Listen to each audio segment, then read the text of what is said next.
Praise the lord. ప్రభునందు మమ్మల్ని ఎక్కువగా ప్రేమిస్తున్నటువంటి మా ప్రియమైనటువంటి దేవుని జనాంగమా, ఈ ఉదయకాల సమయంలో మీ అందరూ కూడా ప్రేమపూర్వక వందనాలు తెలియజేసుకుంటున్నాను. బాగున్నారా? ఈ ఉషోదయ వాక్యం మిమ్మల్ని ఎంతో ప్రేమతో ఆహ్వానిస్తున్నాం. రాత్రి అంతా కూడా దేవుడు మనల్ని క్షేమంగా ఉంచి ఉన్నాడు. ఈ దినము కూడా ఆయన కృపా క్షేమములు మన మీదకి దిగి రావాలని మనస్ఫూర్తిగా ముందుకు వెళదాం. ప్రియులారా, అనుదిన వాక్యము మన ధ్యానాంశాల్లో ఒక్కొక్క భాగాన్ని మనం ధ్యానించుకుంటూ వస్తున్నాం కదా. ప్రభుని అడిగాను, ప్రభా ఈ దినానికి నీ బిడ్డలకు ఈ ఉషోదయ వాక్కుగా ఈ వాక్కుని నీ పిల్లలకి విడుదల చేయాలని అడిగినప్పుడు దేవుడు ఒక వాక్యాన్ని గుర్తు చేశాడు. ఆ వాక్యము 1 పేతురు పత్రిక 6వ అధ్యాయము 7వ వచనములోను, అలాగే కీర్తనల గ్రంథము 118 22వ వచనములోను, మత్తయి సువార్త 21వ అధ్యాయము 42వ వచనము, అపోస్తల కార్యములు 4వ అధ్యాయము 11వ వచనములు. ఈ 4 గ్రంథాలలో ఒకే ఒక్క మాట రాయబడి ఉంది. చదువుదామా? ముందు ఒకటి చదువుదాం. 1 పేతురు పత్రిక 6వ అధ్యాయం 7వ వచనంలో ఈ మాట ఉంది. ఇదే మాట ఈ 4 గ్రంథాలలో కూడా లిఖించబడి ఉంది. ఏముందో చూద్దాం. ఇల్లు కట్టువారు ఏ రాత్రి నిషేధించిరో అదే మూలకు తలరాయి ఆయను.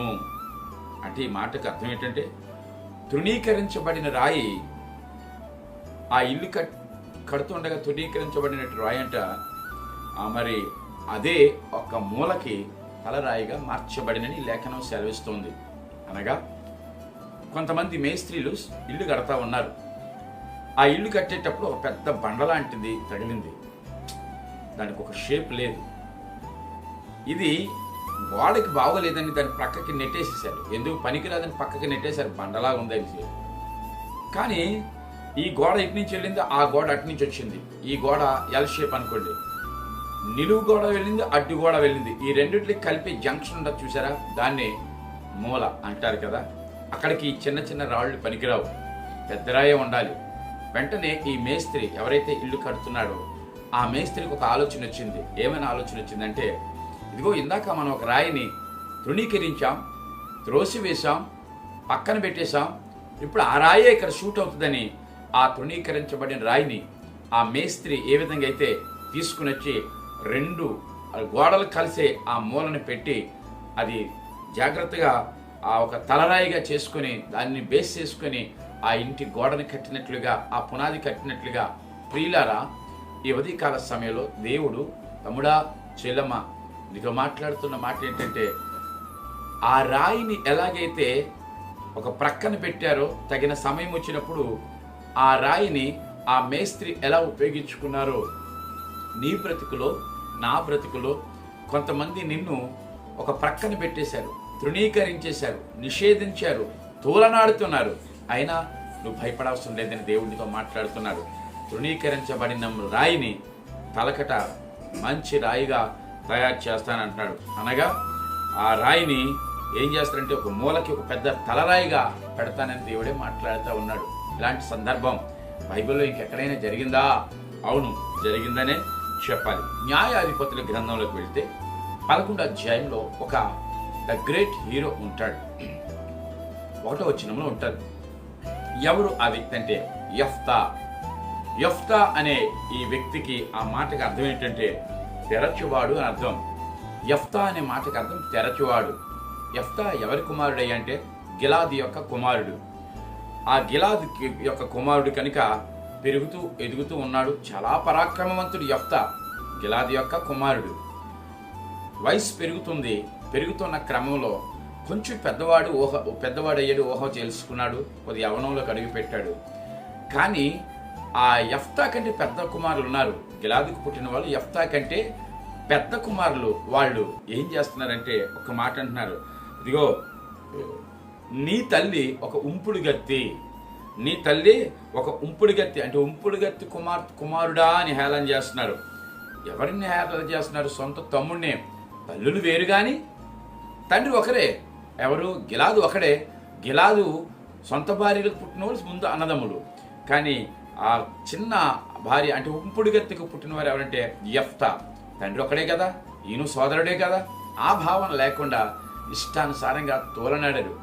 ఆ తోలనాడి తృణీకరించగా ఇంకా వారి యొక్క టార్చర్ భరించలేక, వేదనను భరించలేక ఆ దేశాన్ని విడిచి టోబు అనగా సిరియా దేశానికి వెళ్ళిపోయాడు. టోబు దేశానికి వెళ్ళిపోవడం జరిగింది. ఎవరు వెళ్ళిపోయారు? యెఫ్తా వెళ్ళిపోయాడు. చాలా దిగాలతో వెళ్ళిపోయాడు. అయ్యో, నా తండ్రి నన్ను ఆదరించలేదే, నా సొంత అన్నదమ్ములే నన్ను ఆదరించలేదే, నా వారి నన్ను వెలివేసేశారు, నా వారే తృణీకరించారు, నన్నే బలవంతంగా నెట్టివేశారు, నన్ను వేశ్య కొడుకు అన్నారని దుఃఖముఖతోనే వెళ్ళాడు, వేదనతోనే వెళ్ళాడు, బాధతోనే వెళ్ళాడు, భారంతోనే వెళ్ళాడు. వెళ్ళిన తర్వాత తను ఒకవేళ వేశ్య కొడుకు అయితే అయినుగాక, కానీ తన మనసులో ఒక భావం ఉండేది. అయ్యా, నీ మాట నేను కీర్తనల గ్రంథంలో చదివానయ్యా, అయ్యా నీ మాటలు నాకు బాగా తెలుసయ్యా, నీ మాటలు ఏమని మాట ఉందంటే, ఇదిగో నిషేధించబడిన రాయి మూలకి తలరాయి అవుతుందని నీ లేఖనాలు నాకు తెలుసు. ఇదిగో నేను నీ సన్నిధిలో ఉన్నాను దేవా, నన్ను ఒక తలరాయిగా నువ్వు తయారు చేయని అన్ని దినము బహుశా దేవుడితో ఆయన పెనుగులాడి ఉండొచ్చు, దేవుడితో అనుసంధానం కలిగి ఉండొచ్చు. దేవునికి స్తోత్రం కలుగును గాక. అతడు ఒకవేళ వేశ్యకు పుట్టినవాడు అయితే అవచ్చును గాక, కానీ అతడు పరాక్రమవంతుడు, మాట తప్పనివాడు. ఇలా ఈ యొక్క దేశం నుండి అనగా యెరూషలేము దేశం నుండి, యెరూషలేము పట్టణం నుండి మరి వీళ్ళ టార్చర్ భరించలేక టోబు అనగా సిరియా దేశానికి వెళ్ళిపోవడం జరిగింది. బాగుంది. కొంతకాలం జరుగుతుంది. ఆయన వెళ్ళిపోయిన దగ్గర నుంచి కూడా ఆ ప్రక్క రాజ్యమైన అమ్మోనీయులు ఏం చేస్తున్నారంటే ఇశ్రాయేలీయులందరినీ కూడా అణిచివేస్తున్నారు. 18 సంవత్సరాలు, 1 సంవత్సరం కాదు, 2 సంవత్సరాలు కాదు, 3 సంవత్సరాలు కాదు, 18 సంవత్సరాలు అమ్మోనీయులు ఇశ్రాయేలీయుల్ని అణిచివేసేశారట. ఇక ఇశ్రాయేలుకి దిక్కు తోచలేదు, ఇశ్రాయేలు నడిపించి నాయకుడు లేడు, ఇశ్రాయేలు ముందుకు తీసుకెళ్లేటటువంటి ఒక దళపతి లేడు. ఆ టైంలో ఏ అన్నదమ్ములైతే ఈ యొక్క యెఫ్తాను తృణీకరించారో, వెలివేశారో అదే అన్నదమ్ములు ఇప్పుడు యెఫ్తా దగ్గరికి వెళ్తున్నారు. యెఫ్తా దగ్గరికి వెళ్ళి, తమ్ముడా, అయ్యా మాకు అధిపతిగా నువ్వు ఉండవా, మాకు నాయకుడిగా నువ్వు ఉండవా, మాకు దళపతిగా నువ్వు ఉండవా, మమ్మల్ని నడిపించవా? ఎవరైతే తృణీకరించిన వారందరూ యెఫ్తా పాదముల దగ్గరికి వచ్చారు, యెఫ్తా గుడారం దగ్గరికి వచ్చారు, యెఫ్తా నివాసం దగ్గరికి వచ్చారు, యెఫ్తాని బ్రతిమలాడుకుంటున్నారు. ఆ అమ్మోనీయుల వల్ల మేము 18 సంవత్సరాలు అణిచివేయబడ్డాం, ఒక అన్యుడి చేత అణిచివేయబడుతున్నాం, రా, నీవు మాకు నాయకుడిగా ఉంది కానీ రా అన్నాడు. దేవునికి స్తోత్రం కలుగును గాక. హల్లెలూయా. యెహోవా వారిని ఒకవేళ నా చేతికి అప్పగించిన యెడల మీరు మీ మీద నన్ను నాయకుడిగా పెట్టుకుంటారా? అయ్యా, నీవే మాకు నాయకుడివి, నువ్వు రావాలి అనగానే వెంటనే యెఫ్తా ఏం చేస్తాడంటే తన శక్తిని ఎప్పుడు నమ్ముకోలేదు, కానీ అతడు దేవుని శక్తిని నమ్మాడు. దేవునికి మహిమ కలుగును గాక. దేవుని శక్తిని నమ్మాడు. ఎందుకంటే అతనికి ఒక వాక్యం బహుశా తెలిసి ఉంటుంది. కొందరంట రథములను బట్టి, వారి యొక్క గుర్రములను బట్టి అతిశయిస్తారు, కానీ మనమైతే మన దేవుడైనటువంటి యెహోవా నామను బట్టి అతిశయించాలి. జ్ఞాని తన జ్ఞానమును బట్టి గర్వించకూడదు, సూర్యుడు తన శౌర్యం బట్టి అతిశయించకూడదు, ఐశ్వర్యవంతుడు తన ఐశ్వర్యం బట్టి గర్వపడకూడదు.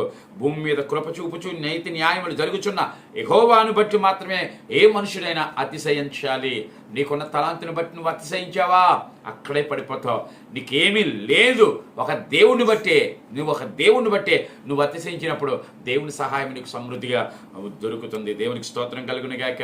ప్రియులారా, ఈయన వెళ్ళాడు, సరే నేను వస్తున్నానని చెప్పాడు, దేవుడి మీద ఆధారపడి వెళ్ళాడు. వెళ్ళిన తర్వాత యుద్ధంలో వెళ్ళాడు. 18 సంవత్సరాలుగా స్వతంత్రం లేక అమ్మోనీయుల చేత, అంటే అక్రమార్కుల చేత అణిచివేయబడినటువంటి ఇశ్రాయేలీయులు ఈయన వెళ్ళిన వెంటనే యెఫ్తా వెళ్ళిన వెంటనే 20 పట్టణాలపై జయమును పొందుకొని మహాదేవుని యొక్క కృపను బట్టి యెహోవా ఆత్మ యెఫ్తాను ఆవేశించింది గనుక 20 పట్టణాలను జయించి జయ జీవితంతో హ్యాపీగా ఆ యొక్క ఇశ్రాయేల్ పట్టణాన్ని సంతోషంగా ఆయా పరిపాలించడం జరిగింది. దేవునికి మహిమ కలుగును గాక. ఈ సారాంశం మీకు ఏమర్థమైంది ప్రియులారా? ఏమర్థమైంది? యెఫ్తా తృణీకరించబడ్డాడు, యెఫ్తా నిషేధించబడ్డాడు, యెఫ్తా మరి తోలనాడబడ్డాడు, యెఫ్తా ఛేదరించబడ్డాడు. అయినప్పటికీ యెఫ్తాని విడిచిపెట్టలేదు నా దేవుడు. ఇంకా ఇంకొక స్టోరీ నాకు గుర్తొస్తుంది. దావీదుని దేవుడు విడిచిపెట్టలేదు, సొంత అన్నలే విడిచిపెట్టేశారు. యెఫ్తాని సొంత అన్నలే తృణీకరించారు. అలాగే యోసేపుని సొంత అన్నలే అమ్మేశారు. వీళ్ళ ముగ్గురు పరిస్థితి చూసావు. ఆ యెఫ్తాను దేవుడు విడిచిపెట్టలేదు, దావీదుని దేవుడు విడిచిపెట్టలేదు, అలాగే యోసేపుని కూడా దేవుడు విడిచిపెట్టలేదు. వారిని కనపరిచిన దేవుడు నా సహోదరి సహోదరుడా నిన్ను కనపరచలేడా? దేవునికి స్తోత్రం కలుగును గాక. హల్లెలూయా. వీళ్ళెవరు కూడా వారి శక్తిని నమ్ముకోలేదు, వాళ్ళ యుక్తిని నమ్ముకోలేదు, వారి పరాక్రమాన్ని నమ్ముకోలేదు. ప్రభు మీద నమ్మకం పెట్టారు, దేవుడి మీద నమ్మకం పెట్టారు. ఈరోజు ఈ ఉదయకాల సమయంలో దేవుడు నీతోనే మాట్లాడుతున్నాడు. నా తమ్ముడా, ఏంటో తెలుసా? నీ శక్తి మీద, నీ భక్తి మీద, నీ యుక్తి మీద నీ నమ్మకం పెట్టుకోవద్దు. తృణీకరించబడిన యెఫ్తాని ఆ తలకి ఆ యొక్క మూలరాయిగా ఎలా పెట్టాడో, ఆ మూలకు తలరాయిగా ఎలా పెట్టాడో, తలమానికంగా ఎలా పెట్టాడో, నిన్ను కూడా ఎవరైతే ఈరోజు ఛేదరించుకుంటున్నారో వారందరి మధ్యలో నీ తల ఎత్తి నిన్ను ఊరేగించేటట్లుగా నా దేవుడు చేయగలిగినటువంటి సమర్థుడు. ప్రభువా, ఇదిగో మా బ్రతుకులు అనేకులు మమ్మల్ని తుంగలో తొక్కాలనుకుంటున్నారు, అణిచివేయాలనుకుంటున్నారు.